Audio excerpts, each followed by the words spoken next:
요한복음은 우리가 앞서서 잘 살펴서 다 알고 계시겠지만은 이 한 사건으로 시작되어졌었습니다.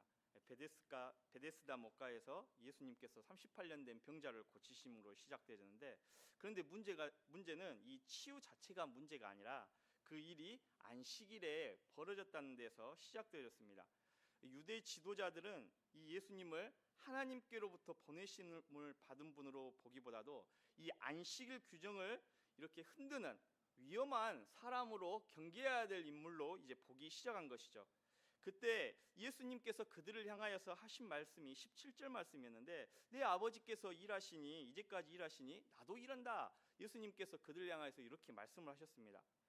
안식일 논쟁이 단지 이 규정의 문제가 아니라 예수님이 누구이신가, 또 하나님과 어떤 관계인가라는 이 정체성, 예수님의 이 정체성 문제로 번져버린 것이었습니다. 그리고 이제 19절부터 29절까지를 보게 되면 예수님께서는 이 아버지와 아들의 일치, 또 생명을 주시는 권세와 심판의 권세가 곧 예수님께 있음을 본격적으로 많은 사람들 앞에서 선언을 하셨던 것을 볼 수가 있습니다. 그런데 오늘 본문 이 30절, 47절은 그 선언을 듣고도 그래도 우리는 너를 인정할 수 없다, 이렇게 말하는 사람을 향하여서 예수님께서 마치 법정 앞에 서서 변론하듯이 말씀하시는 장면이 오늘 본문의 내용의 장면의 말씀입니다. 지금은 이제 논쟁을 넘어버렸습니다. 마치 재판정과 같은 이러한 분위기 속에 이 상황이 되어져 버렸다는 사실이죠. 유대 지도자들은 예수님께 묻습니다. 네가 누구냐? 네가 하는 일이 정말 정당한 일이냐? 안식일을 깨면서까지 하나님의 이름을 말할 수 있냐는 이 질문 앞에 예수님께서는 이렇게 대답을 하세요. 내가 누구인지, 내 사역이 정당한지 하나님이 이미 충분히 증언해 오셨다. 오늘 본문은 이 구조 속에서 크게 세 흐름 가운데에 세 흐름으로 자연스럽게 이어지게 되어지는데, 먼저는 이 30절의 말씀 가운데 예수님의 판단과 사역의 정당성은 바로 자기 주장이 아니라 아버지의 뜻에 근거하는 사역이라는 것에 대해서 말씀을 하고, 하나님은 예수님에 대해서 이 여러 증거를 보여주셨다, 여기에 대해서 말씀합니다.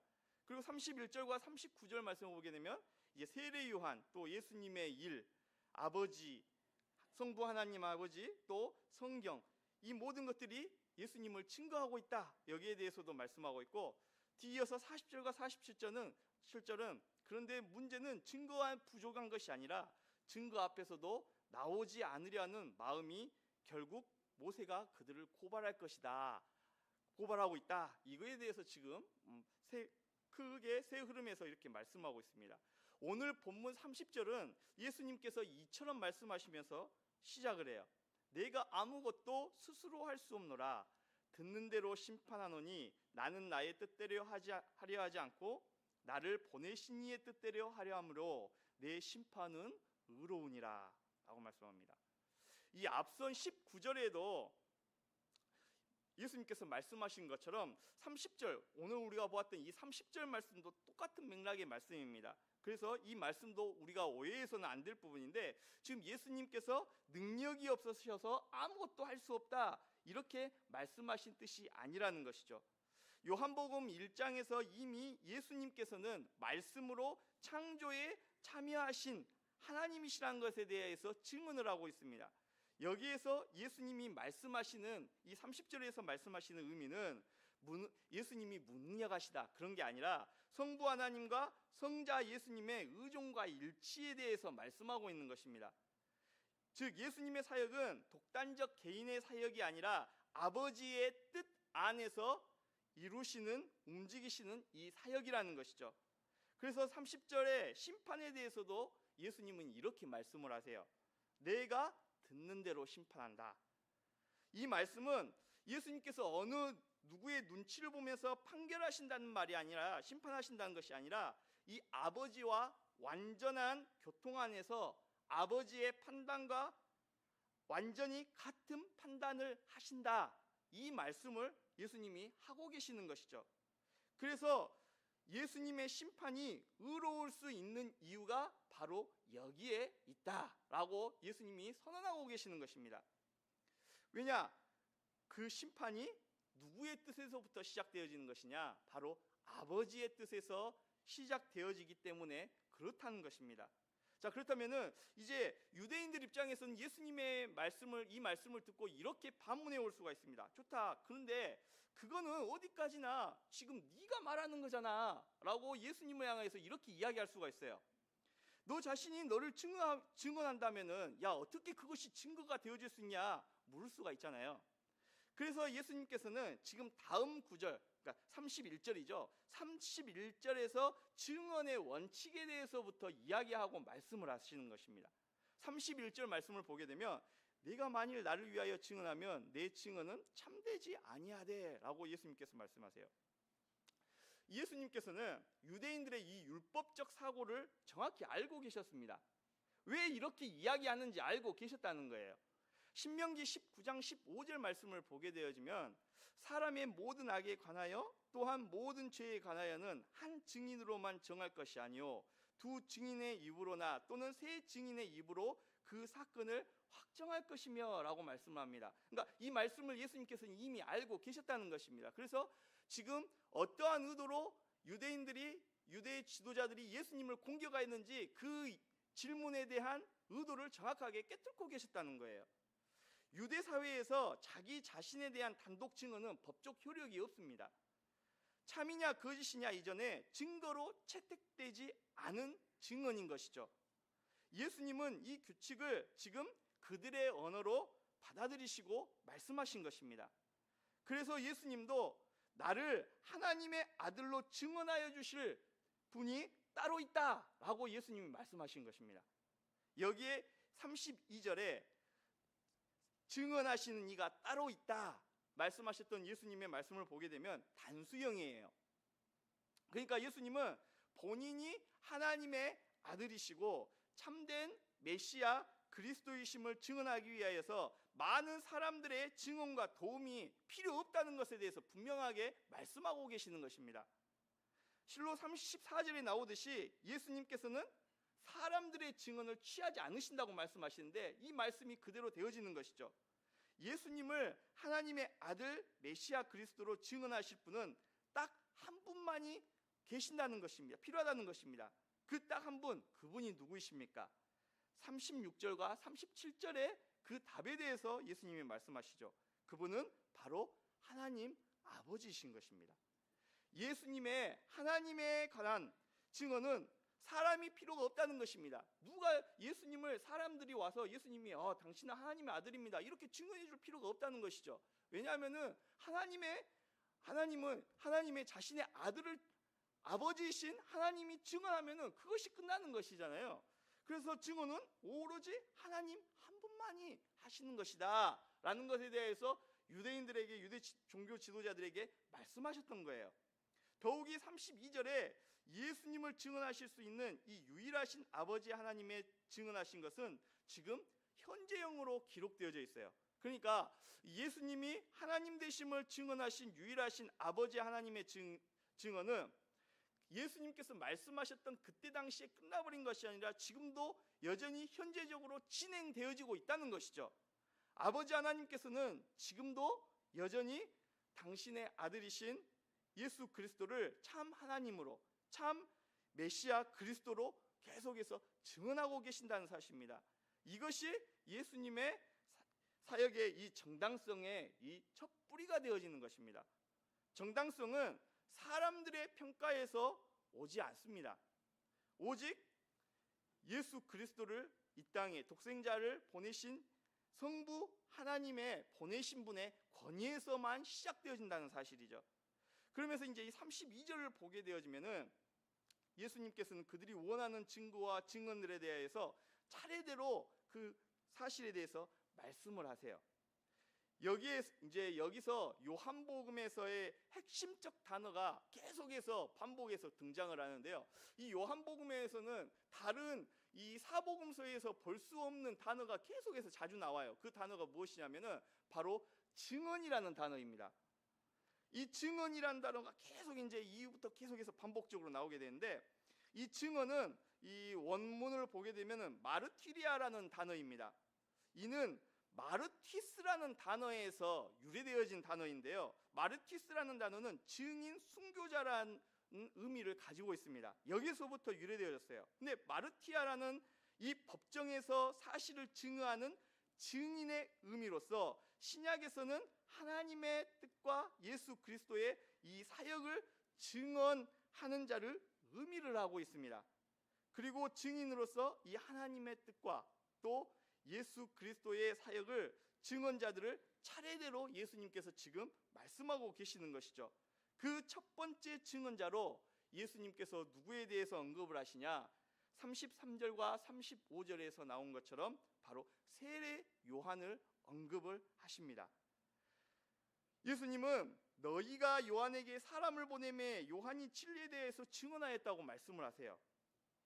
세례 요한은 그 시대의 종교자들도 무시할 수 없었던 그런 영향력이 있는 인물이었습니다. 왜냐하면 사람들이 그들에게 많이 몰리기 시작하였고 나날이 그의 가르침과 또 그가 베푼 세례들을 받기 위해서 많은 사람들이 이 세례 요한에게 몰렸기 때문에 그렇죠. 그래서 지도자들은 직접 사람들을 보내서 세례 요한이 누구인지 사람들을 보내서 확인까지도 하기도 했었습니다. 그런 요한이 그때에 누구를 향하여서 메시아다라고 지목하였느냐? 요한복음 1장 29절과 30절 말씀에 보게 되면 그때의 세례 요한이 메시아로 지목한 인물에 대하여서 말씀하고 기록되어져 있죠. 1장 29절과 30절 말씀을 보게 되면 이튿날 요한이 예수께서 자기에게 나오심을 보고 이르되 보라 세상 죄를 지고 가는 하나님의 어린 양이로다. 내가 전에 말하기를 내 뒤에 오는 사람이 있는데 나보다 앞선 것은 그가 나보다 먼저 계심이라 한 것이 이 사람을 가리킴이라 라고 말씀합니다. 즉 세례 요한이 가리키고 지목하였던 인물이 바로 예수님이었다는 사실이에요. 그런데 예수님께서는 곧바로 지금 세례 요한에 대해서 증언자로서 언급을 하셨는데 34절의 말씀을 보게 되어지면은 곧바로 예수님께서 34절에 선을 그으세요. 34절 말씀 한번 우리가 보도록 하겠습니다. 34절 말씀입니다. 여러분들이 한번 읽도록 하겠습니다.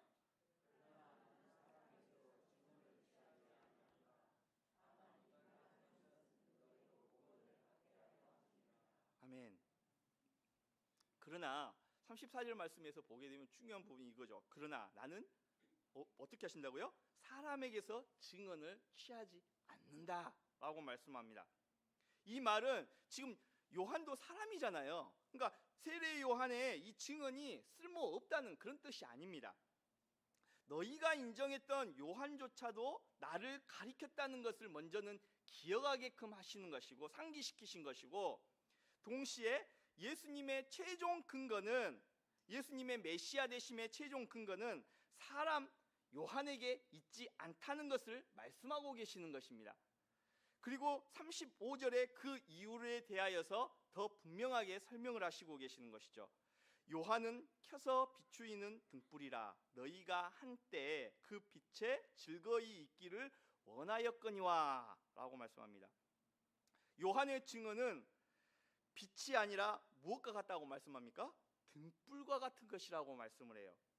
처음에는 활활 타오르지만은 시간이 지나면은 점차 순간적으로 사라져버리는 등불과 같다라고 예수님이 말씀하신다는 사실입니다.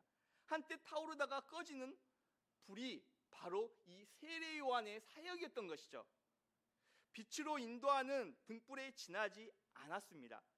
더욱이 여기에서는 과거형이 사용이 되어졌어요. 한때 타오르다가 꺼져버리는 횃불과 같다는 것입니다.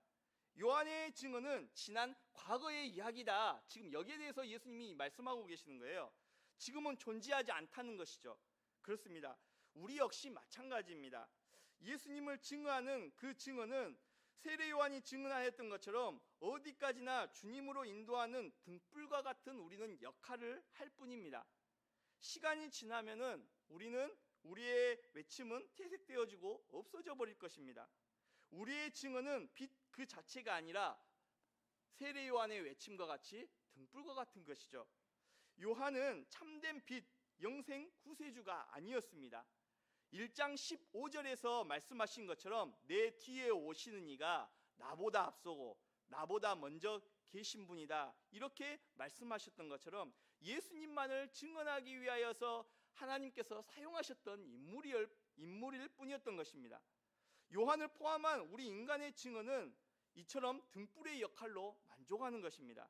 그런데 문제는 사람들이 그 등불이 가져다주는 분위기와 감동, 새로움에만 관심이 있었지 정작 등불이 비추는 대상이었던 곧 그리스도에게로는 가지 않는다는 사실을 예수님께서는 책망하고 계시는 것입니다. 그리고 뒤이어 36절에 예수님은 요한의 증거보다 더 큰 증거가 있다라고 말씀하세요. 36절 말씀 우리 함께 합독하도록 하겠습니다. 내게는 요한의 증거보다 더 큰 증거가 있으니 아버지께서 내게 주사 이루게 하시는 역사, 곧 내가 하는 그 역사가 아버지께서 나를 보내신 것을 나를 위하여 증언하는 것이요. 아멘. 36절 말씀은 예수께서 행하신 놀라운 사역대의 일들을 말씀하고 계십니다. 그 일들이 무엇입니까? 앞서서 계속해서 우리가 보았던 예수님이 보여주셨던 이 기이한 놀라운 일들, 바로 표적이죠. 요한복음에서 표적은 단순한 기적의 쇼가 아닙니다. 표적은 예수님의 정체성을 드러내는 사건이요, 또 예수님이 누구이신가를 보고 예수님을 믿고 따르게 하는 그러한 일들인 사건인 것이죠. 베데스다의 이 치유 사건도 마찬가지였습니다. 38년이라는 이 시간은 단순히 시간적 개념이 아니라 인간의 무능을 전적으로 상징하고 있습니다. 예수님은 인간의 이 무능을 무엇으로 해결하셨습니까? 바로 전능하신 하나님의 말씀으로 해결하셨습니다. 그리고 더 깊게는 예수님께서 단지 병을 고치시는 분이 아니라 생명을 주관하시는 분이시라는 것을 만천하에 드러내심으로 예수님이 곧 하나님의 아들이심을 나타내 보이셨습니다. 이처럼 예수님의 사역은 하나님에게서 왔다는 사실을 지금 의미하고 있는 것입니다. 왜냐하면 예수님의 일들은 하나님의 나라의 이 성격, 즉 회복, 새 창조, 생명, 이 모든 것들을 예수님의 이 사역 가운데 담아내고 있기 때문에 그렇습니다.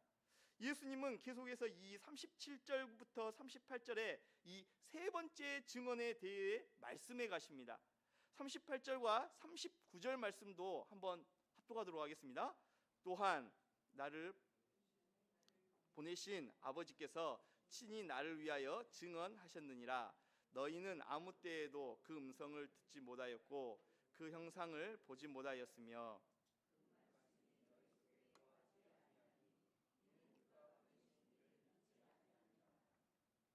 아멘. 무슨 의미입니까? 종교 지도자들은 하나님을 가장 잘 아는 사람처럼 보이지만 실상은 하나님과 관계가 끊어진 채 이 종교의 행위만을 운영하고 있었던 그런 사람들이었습니다. 지금 그 사실에 대해서 예수님께서 지적하고 고발하고 계시는 것이죠. 하나님을 너희들이 연구하고 있다 하지만은 진정으로 하나님을 섬기고 있지 않다. 하나님의 말씀을 다루지만 그 말씀이 그들 안에 거하지 않았다. 이 말씀에 대하여서 계속해서 지적하고 계시는 것입니다. 그리고 결정적으로 38절에 그가 보내시는 일을 믿지 아니하였다라고 말씀합니다.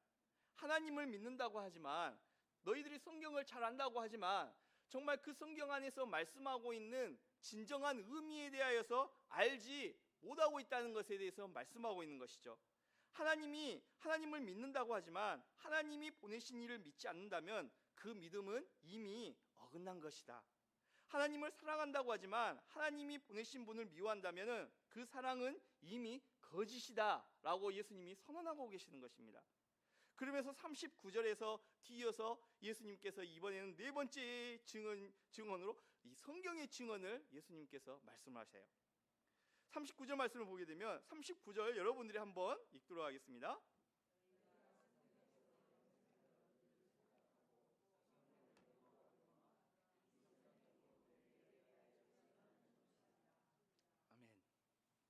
아멘. 여기서 예수님은 성경을 통해 이 영생의 길을 인도하는 이 사실에 부정하지 않습니다. 오히려 성경을 열심히 연구하는 것을 인정하십니다. 근데 문제는 무엇입니까? 성경을 연구하면서도 성경이 가르치는 분께 오지 않는다는 것입니다. 성경은 목적지가 아니라 길을 안내해 주는 것입니다. 성경의 최종 목적지는 단순한 지식이 아니라 그 성경이 증언하는 그리스도께로 인도하는 것입니다. 성경이 우리에게 생명을 주는 방식은 성경이 증언하는 그리스도께 나아가게 함으로 그 안에서, 예수 그리스도 안에서 생명을 얻게 또 누리게 하는 것이죠. 이처럼 이렇게 이 교만과 또 자만심에 빠져 있었던 이러한 종교 지도자들에게 예수님께서는 40절과 40절 말씀에서 계속해서 말씀하는데, 그들이 이렇게 많은 하나님의 증언이 있었음에도 불구하고 그들이 거절하는 이유는 증거 부족이 아니라 바로 영광의 방향성이 잘못되어 있기 때문이라 라고 그들의 교만에 대하여서 예수님이 지적을 하세요. 이제 예수님은 본격적으로 왜 너희가 믿지 않는지에 대하여서, 그러니까 종교 지도자들을 향하여서 또 많은 유대인들을 향해서 왜 너희가 나를 믿지 않는지에 대하여서 예수님께서 말씀하고 계시는 것이죠. 40절의 말씀에 보게 되면 너희가 영생을 얻기 위해 내게 오기를 원하지 아니한도다 라고 말씀합니다. 그들이 예수님을 믿지 않는 이유에 대해서 예수님을 모르기 때문이 아니라 무엇 때문에 예수님 앞에 나오지 않느냐? 그들이 원하지 않기 때문이라고 말씀하고 있습니다. 모르고 예수님을 믿지 않는 것과 원하지 않아서 믿는 것은 완전히 차원이 다른 문제인 것이죠. 신앙의 비극은 지식 부족에서만 오는 것이 아닙니다. 의지의 또 완강함에서부터 올 수 있는 것이죠.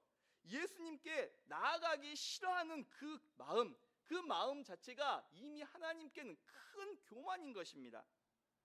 나아가면 왜 예수님께 이들이 나아가기 싫어하는 것일까요? 예수님께 나아가면은 자신들의 중심이 무너집니다. 자신들이 평생 믿고 따랐던 자신의 신념과 같았던 자신들의 의가 깨집니다. 또 자신이 진 영광을 내려놓게 되어질 수도 있습니다. 42절은 이 문제에 대해서 더 깊이 말씀을 하는데, 다만 하나님을 사랑하는 것이 너희 속에 없음을 알았다 라고 예수님이 말씀을 하세요. 예수님은 그들의 동기를 드러내십니다. 너희는 하나님의 사랑으로 움직이는 게 아니다, 여기에 대해서 말씀하시는 거예요. 너희는 하나님의 사랑으로 움직이는 것이 아니야. 너희들의 동기는 철저히 너희 자신 안에 있어 라고 예수님이 지적하시는 것이죠. 그리고 43절과 44절은 더 구체적인 이유에 대해서 예수님이 말씀을 하십니다. 특히 44절에 너희가 서로 영광을 취하고 라고 예수님이 말씀하시는데요. 여기에서 영광이라는 단어는 이 원어로는 이 독사라는 단어입니다. 근데 이 독사라는 단어는 어떠한 의미를 가지고 있냐면은 칭찬, 인정, 지위, 체면, 이런 모든 의미들을 함축해서 담고 있는 그러한 단어를 가진 의미를 가지고 있는 단어예요. 즉 종교적 권위에 이 심취해 있는 그들의 모습이 적나라하게 잘 보여지고 있는 것이죠.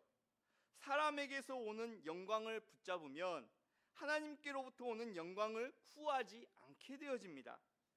그리고 예수님이 말씀하십니다. 그 상태로는 어찌 나를 믿을 수 있겠느냐? 그 상태로 어찌해서 나를 믿을 수 있겠느냐? 믿음은 단지 이 정보의 동의가 아닙니다.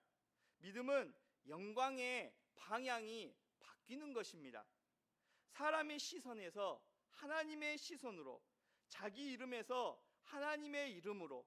그래서 예수님이 41절에 말씀하시기를 내가 너희에게서 영광을 취하지 않는다고 말씀하신 이유가 바로 여기에 있는 것이죠. 예수님은 사람들의 박수로 움직이시는, 사람들의 칭찬으로 움직이시는 그런 분이 그러한 사역들을 행하지 않으셨습니다. 여론의 길로 정하지 않으셨습니다. 오직 아버지이신 성부 하나님의 뜻 가운데의 사역을 감당하셨습니다. 그러니 예수님은 지도자들의 세계, 서로 칭찬하고 서로 인정해주는 이 구조와 부딪힐 수밖에 없었던 것이죠. 그러면서 이 마지막으로 예수님께서 마지막 증언자로 모세를 언급을 하세요. 45절과 47절인데 그 가운데 예수님께서는 이제 마지막으로 가장 충격적 말씀을 하시게 되어집니다. 45절 말씀을 보게 되면 너희를 고발하는 이가 있으니 곧 너희가 바라는 자 모세니라 라고 말씀합니다. 모세는 유대인들에게는 매우 아주 상징적 인물입니다. 유대 지도자들에게 모세는 마치 신앙의 뿌리와 같은 인물입니다. 율법의 최고 권위자 같은 사람인 것이죠. 그런데 예수님께서 말씀을 하세요. 너희가 붙잡는 모세가 너희를 고발할 것이다 라고 말씀하십니다. 왜 이렇게 말씀하실까요? 먼저 모세의 글에서 가장 중요한, 가장 분명한 이 구원의 중심은 바로 이 출애굽 사건입니다. 출애굽의 문은 언제 열리게 되어졌냐? 바로 이 유월절부터 시작되어지게 되어지죠. 유월절 밤에 이스라엘이 죽음을 넘어갈 수 있었던 이유가 무엇이었습니까? 하나님의 말씀에 순종함에 따라서 진 물설주에 발라진 이 어린 양의 피 때문이었습니다. 그 말씀에, 하나님의 말씀에 순종하는 자들은 죽음의 사자가 넘어가게 되어지는, 죽음을 마주하지 않게 되어지는 이러한 은혜를 입을 수 있게 되어졌던 것이죠. 모세는 구원은 피로 주어진다는 이 구원의 원리를 정확하게 기록했습니다. 그런데 요한복음은 처음부터 예수님을 어떻게 소개했습니까? 요한복음 1장에 보게 되면 보라 하나님의 어린 양이라고 예수님에 대해서 설명을 합니다. 예수님의 공생애에 시작하게 되어지면서요. 즉 모세의 유월절은 자기의 의로 사는 종교가 아니라 대속의 은혜로 사는 생명을 가리키는 이 표지판이라는 것을 말씀하고 있는 것입니다. 그래서 예수님이 이 39절에서 성경이 곧 내게 대하여 증언한다 라고 하실 때에 그 증언의 첫 줄의 의미는 이 의미인데요. 너희가 영생을 얻는 길은 율법을 붙잡아서 얻는 것이 아니라 하나님이 주시는 어린 양을 통해 받는 것이다. 그러니 성경을 연구하면서도 예수께 오지 않으면은 성경을 너희들은 잘 알지 못하고 거꾸로 읽고 있는 것과 같다. 이런 의미인 것입니다. 그리고 두 번째는 이 광야의 만나입니다. 모세는 광야에서 하늘에서 내린 만나를 기록했습니다. 그 은혜를 기록했잖아요. 이스라엘이 죽음을 그 가운데서 광야에서 먹을 것이 없어서 굶주리면서 죽을 수밖에 없었던 이러한 상황 가운데서 죽음을 피할 수 있었던 이유는 바로 하나님께서 때에 따라서 기소가에서 만나를 제공해 주셨기 때문에 그랬었습니다. 그들이 죽음을 피할 수 있었던 이유는 만나를 잘 저장했기 때문에, 하늘에서 내리는 만나를 잘 저장해서가 아니었었습니다. 하늘에서 내려오는 그 만나를 내려주신 하나님의 은혜 때문이었던 것이죠. 만나의 본질은 내가 확보한 생존이 아니라 바로 하나님이 공급하시는 생명이라는 사실에 대하여서 성경은 우리에게 말씀하고 있는 것입니다. 요한복음 6장이 이 사실에 대하여서 잘 보여주고 있습니다. 예수님은 나는 생명의 떡이다 라고 요한복음 6장에서 선언을 하세요. 모세가 기록한 만나 사건은 배를 채우는 빵이 아니라 결국에는 참 생명으로 오시는 예수 그리스도를 예표하고 있는 사건인 것입니다. 그러면 오늘 본문 40절은 더 우리에게 의미가 있는 말씀입니다. 너희가 영생을 얻기 위하여 내게 오기를 원하지 아니하노도다 라고 예수님이 말씀하세요. 그들은 성경이라는 양식을 쌓아두려고 했지만은, 지식 안에서 아주 풍성하게 쌓아두려고 했지만은 결국에는 성경이 가리키는 생명의 실체이신 예수님이 막상 오셨음에도 불구하고 예수님이 오셨다는 사실에서 깨닫지도 못하고, 또 그 예수님이 오셔서 그들의 무능함을, 어리석음을, 죄악들을 깨우쳐 주시고 그들에게 기소하여서 예수님 앞으로 돌아오라고 회개를 권면하였을 때 결국에는 예수님을 거부하고 그들은 예수님을 주로 받아들이지 않았습니다. 마치 광야에서 만나를 주신 하나님을 찾지 않고 만나만 모아두려는 태도와 같은 모습을 보였다는 것이죠. 세 번째로는 이 성막과 제사입니다. 모세가 기록한 성막의 핵심이 무엇인가요? 죄인이 어떻게 거룩하신 하나님께 나아갈 수 있는가? 그 길을 하나님이 은혜로 마련해 주셨다라는 것이 핵심이죠. 번제, 속죄제, 피, 어린 양의 피, 제물들, 대제사장, 이 지성소, 이 모든 것은 다 한 문장에 대해서 말씀하고 있습니다. 죄인은 중보 없이는 하나님 앞에 나아갈 수 없다는 사실에 대해서 말씀하고 있는 거예요. 요한복음은 이 성막의 방향을 예수님께로 분명하게 말씀하고 계십니다. 말씀이 육신이 되어 우리 가운데에 거하심에 라고 말씀합니다. 여기에서 거하다는 표현은 성막을 우리가 연상해 볼 수가 있는데, 하나님의 임재의 자리, 하나님을 만나는 자리, 하나님께 나아가는 길이 이제 건물, 즉 구약의 성막, 성전뿐만이 아니라 성막이 아니라 예수 그리스도 그 안에 나타나졌다는 사실을 성경은 우리에게 말씀하고 계시는 것이죠. 그러니 37절부터 38절에서 예수님이 아버지께서 친히 나를 위하여 증언하셨느니라, 그의 말씀이 너희 속에 거하지 아니한다, 이렇게 말씀하셨을 때 이 말씀의 본질은 이것이죠. 하나님의 임재의 길이 이미 예수님 안에 열렸는데도 그들은 그 길을 거절했다. 지금 거기에 대해서 예수님이 말씀하고 계시는 것입니다. 왜 이런 일들이 이루어졌습니까? 44절 말씀처럼 사람에게서 오는 영광을 놓치고 싶지 않았기 때문에 그렇습니다. 예수님이 46절에서 모세가 내게 대하여 기록하였다라고 말씀하실 때 핵심은 유월절은 피로 사는 구원을 가리키고 만나는 하늘 생명으로 사는 삶을 가리키고 있고, 성막은 중보를 통해서 하나님께 나아감을 가리키고 있는데, 그 모든 방향이 어디를 향하고 있느냐? 결국에는 예수 그리스도를 가리키고 있다. 여기에 대해서 예수님께서 말씀하고 계시고 성경에서 말씀하고 계신다는 사실입니다.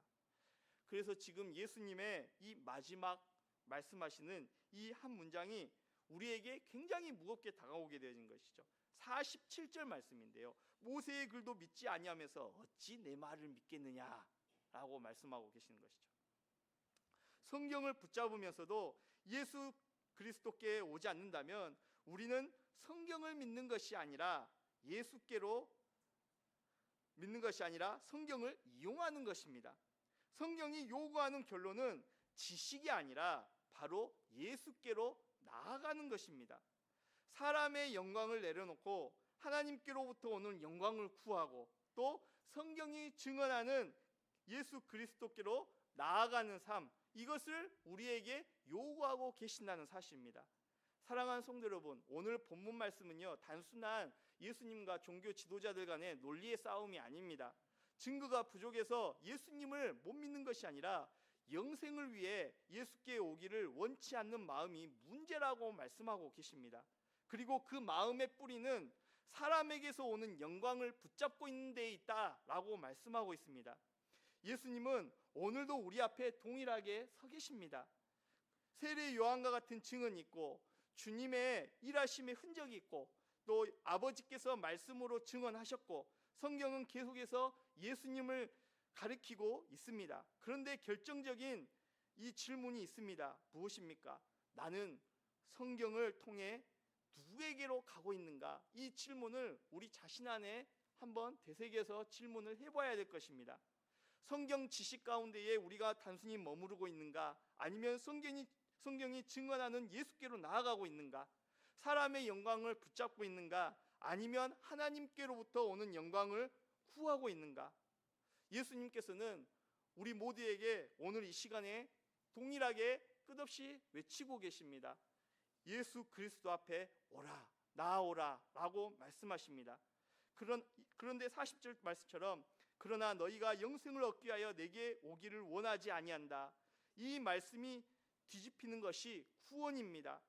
원하지 않던 마음이 오고 싶어지고, 또 예수님을 믿고 싶지 않았는데, 예수님 앞에 나아가는 것이 너무나 부담스러웠는데, 그 마음을 바꿔서 예수님 앞으로 나아오게끔 나를 인도하시는 놀라운 이 변화가 성령의 역사인 것입니다. 오늘 예배 자리에서 말씀 앞에서 이렇게 우리가 기도하며 나아갔으면 좋겠습니다. 주님, 성경을 붙잡고도 주님께 나아가지 못하고 갈팡질팡하고 있는 제 안에 이 교만한 완고한 마음을 꺾어주시고 사람에게서 오는 영광을 취하지 않고 온전히 내려놓게 하시고 하나님께로부터 오는 영광을 구하는 자들이 되게 하여 주시옵소서. 오직 예수님만을 믿고 그 말씀대로 순종하며 살아가는 자들이 되게 하여 주시고 세상의 가치에 따라서 살아가는 자들이 아니라 예수 그리스도를 믿는 참된 제자로서 예수님이 말씀하시는 그 말씀에 따라서 순종함으로 삶에서 아름다운 하나님의 자녀로서의 그런 성령의 열매들을 맺혀가는 우리 모두가 되게 하여 주시옵소서. 이처럼 오늘 이 시간 함께 기도하며 나아갔으면 좋겠습니다. 그때에 요한복음이 말씀하고 있는 생명, 지난주에 말씀했잖아요. 피오스, 단순히 우리가 인간 안에서 있는 생명, 숨을 쉬고 있는 생명의 개념이 아니라 하나님과의 관계 안에서 주어지는 이 놀라운 은혜, 생명, 이 조회의 은혜를 우리가 누릴 수 있다고 성경은 말씀하고 있습니다. 단지 오래 사는 시간이 아니라 하나님과의 이 인격적 관계 안에서 누리게 되어지는 영원한 생명, 이 우리 안에 이 은혜가 실제가 되어질 것입니다.